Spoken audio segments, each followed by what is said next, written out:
Hello, ladies and gentlemen. Uh, Good morning. You're welcome to our class, Financial Management 2. Today we are in Chapter 7, Analysis and Impact of Leverage.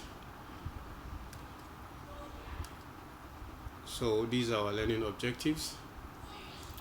And we want to know what is leverage. So leverage is the investment strategy of using borrowed money, specifically the use of various financial instruments or borrowed capital, to increase the potential return of an investment. Means we want to know how well can we use our borrowed money to finance our business activities.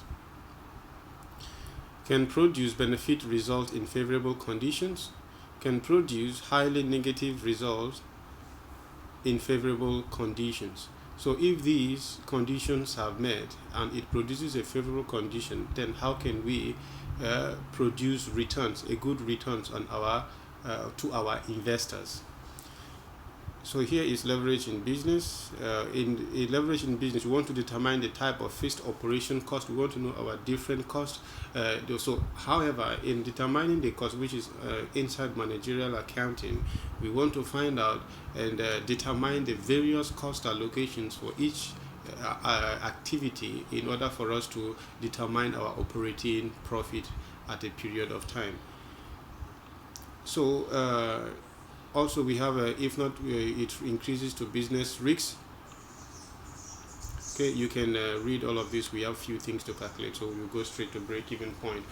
So break-even analysis, we all know, is the point of sales where operating profit are zero, the point where revenue barely cover all costs. So this is the point where you make no profit, you make no loss. It is the point where you use all the profit you have at a period of time to pay off, to settle off your cost. Let's say if Apple produces iPhone at a cost of 4,000 ringgit, and they sell the iPhone for 4,000 ringgit, that means they produced, their revenue covers the cost. So there is no profit, there is no loss. That is the break-even point. Okay, for us to calculate the break-even point,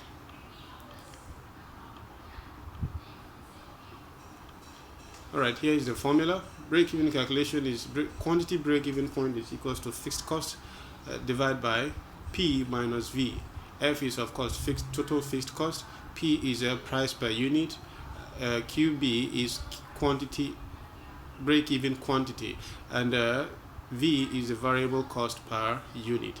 So let's take this example. Let's assume that the fixed cost is 1 million ringgit or $1 million per year. Price is $800 per unit. Variable cost is $400 per unit. So our quantity break-even point will be equals to 1 million, the fixed cost, divided by 800, which is the price per unit, minus 400 variable cost per unit, will give us 2,500 units. So this is our break-even quantity.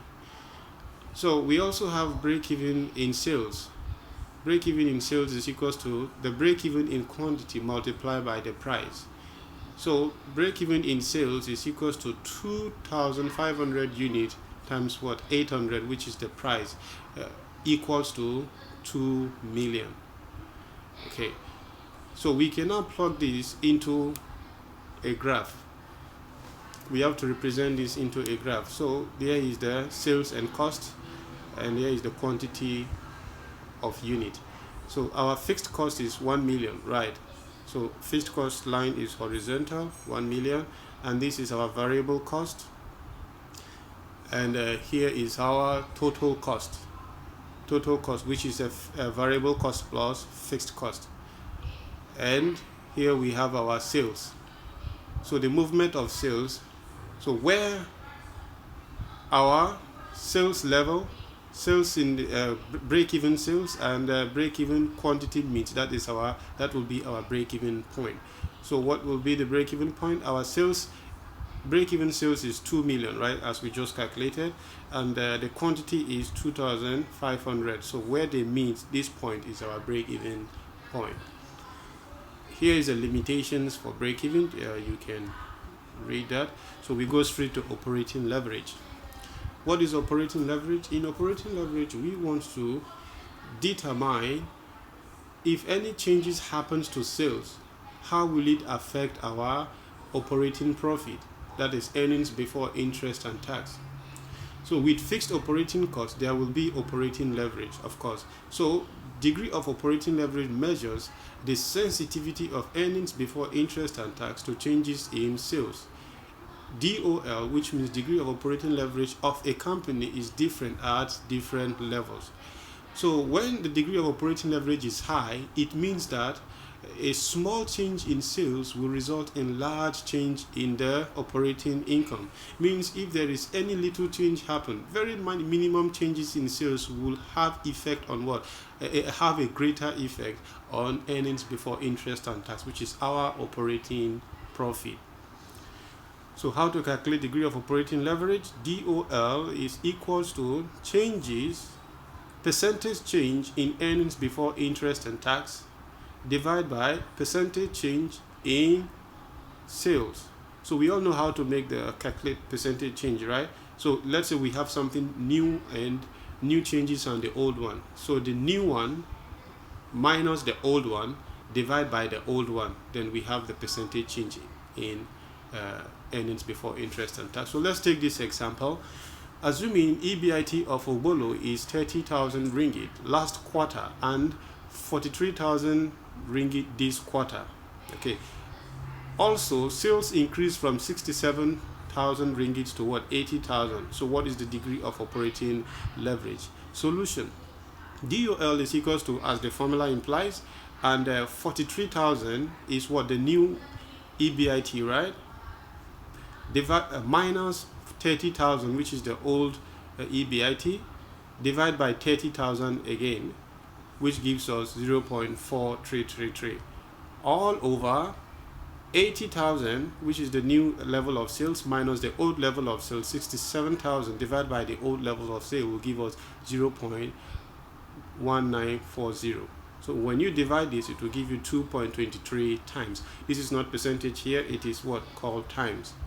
Then we have to interpret the result.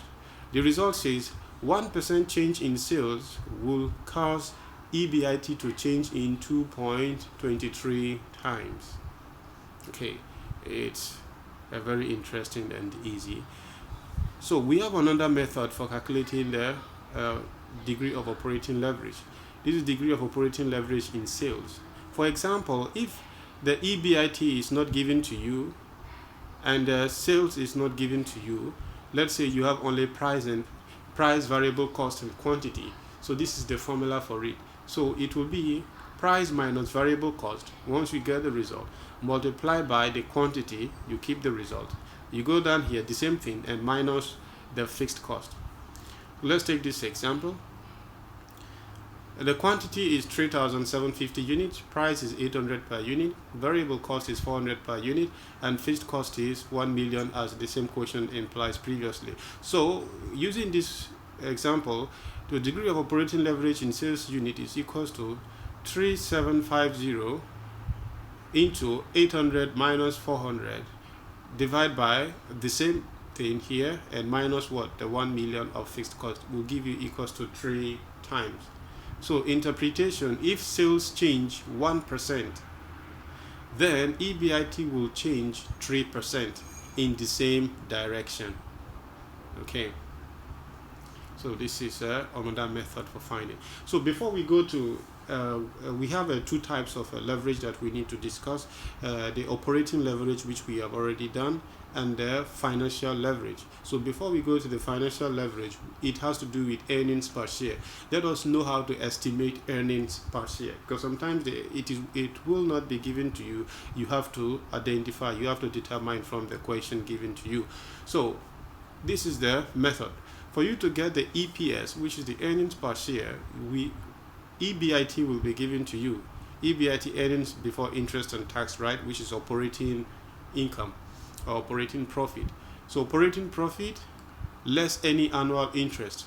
If there are any annual interest you need to pay, you less the annual interest from here, then it will give you earnings before tax. So you less taxation, the tax rate from this, then you have what? Earnings after tax, EAT, earnings after tax.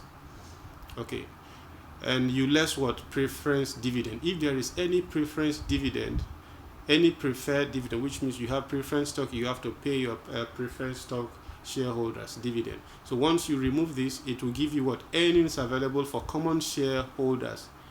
Earnings available for common shareholders. Okay, this is the amount. Then the amount of shares here, the total amount of shares in your company, you use this amount to divide the total amount, then it will give you the earnings per share. So this is your earnings per share. Okay, let's take this example. COVID Isolation Inc. is a successful medical laboratory firm. Its current capital structure is made up of $150,000 of 10% annual interest. So out of this 150, 10% is annual interest, and debt and debt is what? 5,000 shares of common stock. The firm pays tax at the rate of 30%. So the question is, what is COVID isolation EPS if the company's EBIT for the current year is $50,000? Okay, we are doing with ringgit. If the EBIT increases to 65,000 ringgit, what is the company's EPS? So we have two EBIT, 50,000 the old one and 65,000 the new one. So we will use this method to find out our EPS. So okay, this is the solution, COVID isolation statement of EPS. So which is year one, this is year two, this is the old one and this is the new one. So we can determine the two EPS. So EBIT is 50,000 for the first year, the second year is 65,000. Then less interest. Interest is 10%, right? 10% of what? 150,000, which is this 10% of 150,000 gives us 15,000 and 15,000 the same. So we write here, minus this from here, it gives you 35,000. This will be earnings before tax. Earnings before tax. This one, 65,000 minus what? The 15,000. So less tax rate. Our tax is what? 30%, right? Yes, tax rate is 30%. So 30% of what?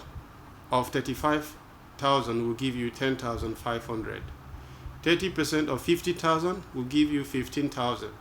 So you deduct 35,000 from minus 10,500 will give you 20,000. Deduct from here gives you 35,000. So this is what? Earnings after tax.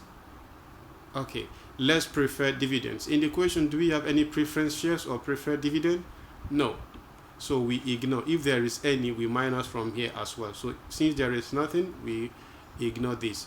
Then we go to what? This will automatically become earnings available for common shareholders. Earnings available for common stockholders. 20,000 in year one and 35,000 in year two. So amount of shares. How much is the shares we have? Debt. Okay, debt is shares, right? 5,000 shares of common stock. So 5,000 and 5,000. So use 20,000 to divide this, will give you 4. Okay, so earning per share for year one is 4. 35,000 divided by 5,000 gives you 7. So earnings per share for year two is 7. Okay, so now we got our earnings per share. Now we know how to identify, to calculate our earnings per share. Don't forget, this is very important. So we go to financial leverage. Financial leverage increases returns. As a result, the EPS is more volatile. The higher the scale of financial leverage, the use of the debt is recommended for industries that have stability, positive growth, and operating under favorable economic conditions. Financial leverage, it has to do with the EPS, the earnings per share. If you borrowed money, the investors, they want to know how much one share will generate for them. So for us to find out this, we want to know the degree of financial leverage. So the degree of financial leverage is the responsiveness of what? EBIT to a particular change to what? The EPS. Which means, what will be the effect if our operating profit changes little bit to what? Earnings per share. How will our earnings per share react if our operating profit change little bit? That's what it means. So the formula is degree of financial leverage is equals to percentage change in EPS divided by percentage change in EBIT, just like the operating leverage. So let's take this example. Let us assume our previous, using this our result, to say EPS is 4 in year 1 and 7 in year 2, and our EBIT is 50,000 and in year 1 and 65,000 in year 2. What is the degree of financial leverage of COVID isolation? So the solution is 7, which is the new EPS, minus 4, the old EPS, divided by 4, the old EPS, all over 65,000 is the new EBIT, minus 50,000, the old EBIT, divided by 50,000, the old EBIT, which will give us 2.5 times. Okay, this is the earnings, this is the degree of financial leverage. So interpretation, for 1% change in EBIT, earnings per share will change 2.5%. In interpretation, you can use percent, but here you have to use the times. Okay, this is how to find the degree of financial leverage. All right. There is another method. For example, if EPS is not given to you, only EBIT and interest, then we have to use this method. So degree of financial leverage on EBIT is equals to EBIT all over EBIT minus interest. Taking this example, let us assume EBIT is 50,000 or 500,000 and interest charges is what? 200,000. Therefore, our DFL will be equals to 500,000 divided by 500,000 minus 200,000, which will give us 1.67 times. Interpretation, for 1% change in EBIT from an existing level of 500,000, earnings per share will change 1.67 times, or 67%. Okay. Now here is degree of financial leverage. The another method, if under sales, which is a sales minus variable cost minus fixed cost divided by sales minus variable cost minus fixed cost, then minus interest. Okay, so this method is given to you if only these variables are present in the equations. If only sales, variable cost, and fixed cost and interest is given to you, you can use this method to find out the degree of financial leverage. So we move straight to combined leverage. Combined leverage is combining both operating leverage and financial leverage. Okay. Now, when you go back to, let's go back to this. Among here, from this point, EBIT to annual interest to earnings before tax to less tax rate to earnings after tax. Okay, from here to here is what? The operating leverage. Okay. From here to the EBIT, sorry, from here to earnings before tax, EBT, is what? Operating leverage. Then from here to this end is the financial leverage area. Here to here is the financial leverage, and here to here is the operating leverage. So this point 1, 2, 3 to plus these two all together will give you the combined leverage. So all of this is what? The combined leverage or total leverage. So combined leverage, when both leverages allow a firm to maximize returns. Operating leverage affects the asset structure of the firm, which is all the asset determines the return from operations, which is there getting the EBIT. And the financial leverage is affects debt equity mix, determines how the benefit received will be allocated. The returns that we receive, the revenue that we receive, how is it going to be allocated to earnings per share, dividends, and preference shares, and all the rest.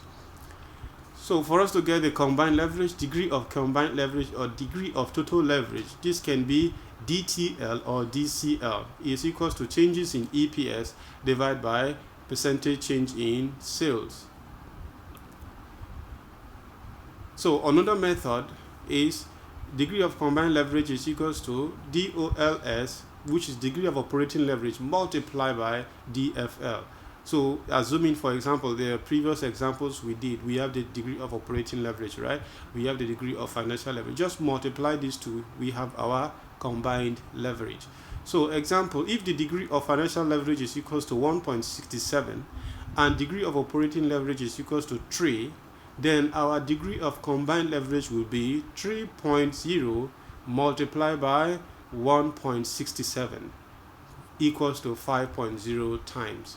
Very easy. So interpretation, when sales change 1%, earnings per share will change 5.5%. Okay. When sales change 1%, earnings per share will change 5%, which is net income will change 5%. All right.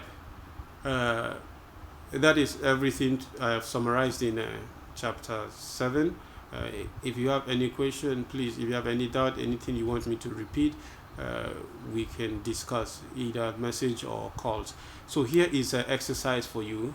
This exercise is telling you to find out the EBIT. Okay, let me read it.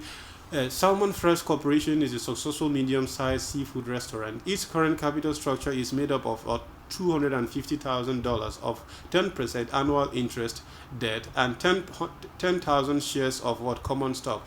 The firm pays taxes at the rate of 40%. What is the Salmon Fresh EPS if the company's EBIT for the current year is $100,000? If the EBIT increased to $225,000, what is the company's EPS? C. What is the degree of financial leverage of the company? D. Interpret the results. Okay, so this question is the same like the one we solved.